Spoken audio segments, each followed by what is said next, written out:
Hello friends, I am Sonam Maheshwal. Welcome to my YouTube channel Maheshwal Steno. Today I am going to give you a dictation at 100 words per minute. So get ready. 5 seconds to go.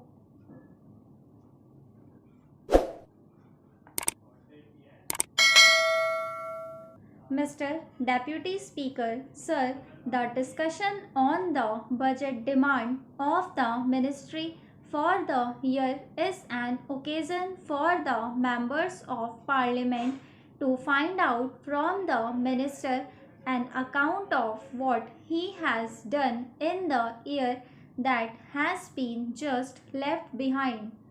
I presume this House also will concede the privilege to the minister who represents them outside on their behalf as to what his difficulties are, so that if possible they can come to his rescue and his support. This year in particular, it is a still more important occasion because we have just completed the second plan. So far as this program is concerned, it is something even more important because, as I mentioned last year about this time, we were stepping into the phase which would mean a biological change, a mutation of the whole program. It is therefore necessary that I have the privilege of taking the House into confidence and talk without any reservations whatsoever. I realize that this House and this country have a tremendous expectation of the ministry. I cannot describe to you, Mr. Deputy Speaker, and to the honorable members of this House, how very eager and sincere I am to see that the instrument that they have placed at my disposal rises near to the expectations they have of this program. Just a little while ago, a friend here mentioned that the community development program was intended to bring about a social and economic transformation of the people. True, but this is not the function, I think, of one single ministry.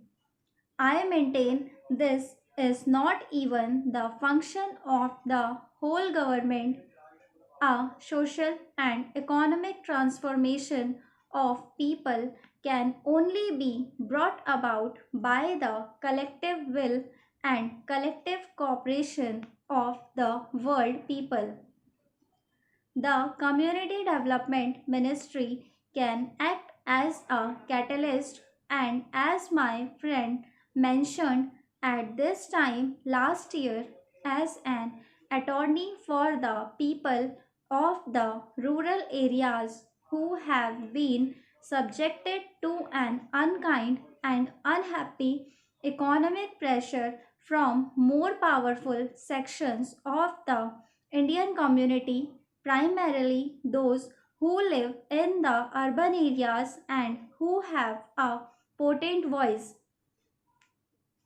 Sir, I would like to thank you and all the honorable members for the patience with which they have heard the long rigmarole of mine. I should like to conclude by asking the House to cooperate with me. The balance sheet and the profit and loss account of a business enterprise show the net effect of the various transactions, events, and decisions taken by its management on the operational and financial position of the enterprise. These statements, no doubt, constitute an important raw material for analyzing the financial position of an enterprise, but they are not capable of conveying all the information needed for analyzing the reasons for the state of affairs as depicted in the balance sheet. The information of events causing changes in the assets and liabilities items in the balance sheet is particularly needed for such reason oriented analysis. The profit and loss account helps in explaining the changes to the extent they are affected by transactions and events which exercise their impact through profit and loss.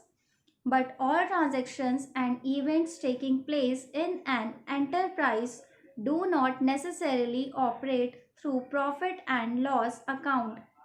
This means that changes in the assets and liability items of a balance sheet over a period arise out of profit and loss transactions and other transactions. If one has to understand the financial strategy and financial condition of a business, then both the above types of transactions must be traced and analyzed properly.